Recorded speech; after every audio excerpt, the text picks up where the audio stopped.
leaving a very important type of noun to the end is a gerund. I've noticed that a lot of students have a bit of trouble with gerunds, and that's because...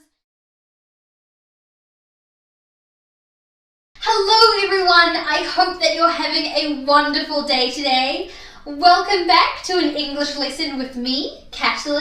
Today we're going to be taking it right back to the English grammar basics and look at nouns. In today's lesson, you'll learn everything that you need to know about nouns, including all of the different types of nouns and how to use them. Knowing this is really important because nouns are our most common type of word. Learning about them will help you make much better sentences. So let's get into it. First of all, let's get an overall understanding about what a noun is. A noun is simply the name of something.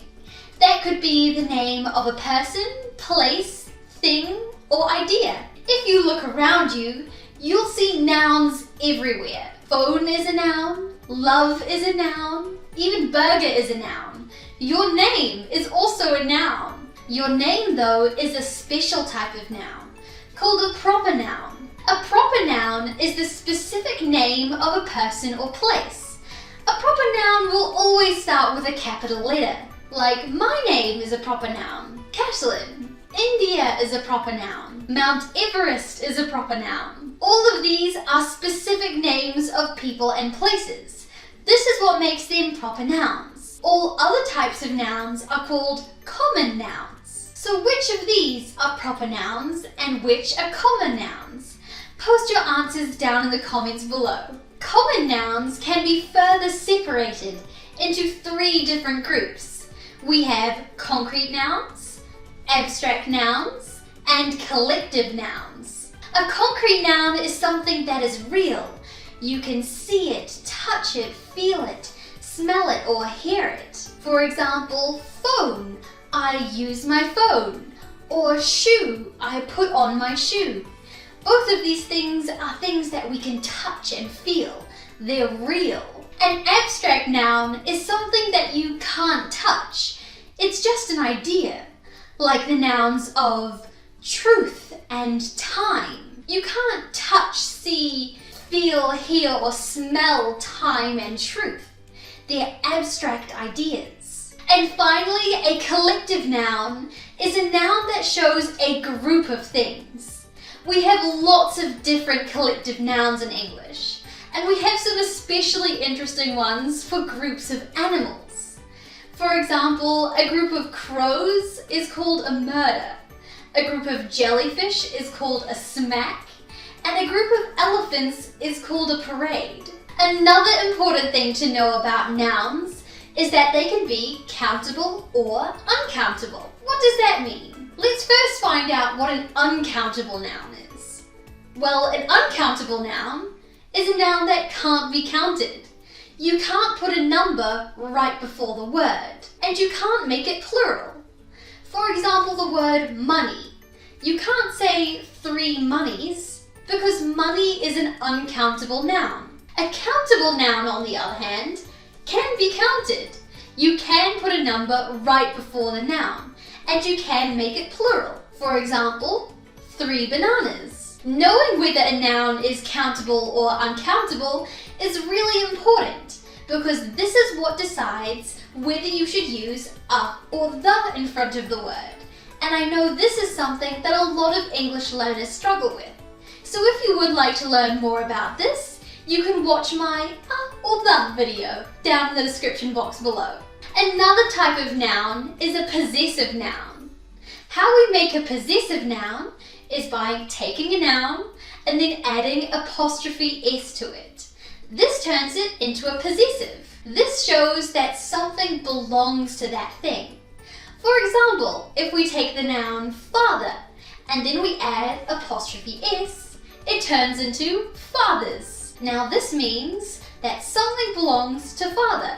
Those are my father's glasses. And finally, leaving a very important type of noun to the end is a gerund. I've noticed that a lot of students have a bit of trouble with gerunds, and that's because Gerunds look exactly like a verb in present tense. A verb in present tense will end in ing, and a gerund also ends in ing. What makes a gerund different from a verb is that a gerund isn't an action, it's the name of the action. Let's see an example to understand this. She is singing. She loves singing. In one of these sentences, singing is used as a verb, and in the other, it's used as a gerund. But how do we tell which is which? Well, let's look at the first sentence. She is singing. She is doing an action. So singing here is our verb. But in the next sentence, she loves singing. Is she doing the action of singing? Not really. Here, singing is just the name of the action, so it's a gerund. Got it? Okay, now let's learn how to use nouns in a sentence. Every sentence that we make in English must have a subject. The subject is the person or thing that does the action. In our sentences, the subject will always be a noun, or it might be a pronoun, but we'll learn about that later. Some example sentences. The boy is looking at the girl. The boy is our noun. He is the subject of the sentence. Nouns can also be the object of a sentence. The object is the thing that an action is being done to. An example sentence, send a letter in the mail. A letter is our noun. It is the object of this sentence. Another way to use a noun is as a subject complement. A subject complement is a noun or noun phrase that follows a linking verb and describes or tells you more about the subject of a sentence. The structure of a sentence like this will be noun, linking verb, noun. For example, the girl is a model, or Sam feels happy. Can you see in each of these sentences we have the structure noun, linking verb, noun. And the second noun describes and tells you a little bit more about the first noun. This is our subject complement structure. And one last way to use a noun is to use it as in a positive. And a positive noun is a noun that comes straight after another noun to tell you more about it or to describe it. For example, my friend Josie thinks you're really cute. In this sentence, Josie is our appositive noun because it's giving you more information about the first noun, which is my friend. And that is the end of our English grammar lesson today. Today we learned all about nouns, and by the end of this video, you should know everything that you need to know. We learned about all of the different types of nouns and also some ways that they're used in sentences. So you should be a pro at this now. If you enjoyed the lesson and you'd like to see more lessons from me, before you go, please leave a like and subscribe, and also comment if you have any questions down below. You can also send me any video suggestions on my social media, and I'll see you guys in the next lesson. Bye bye!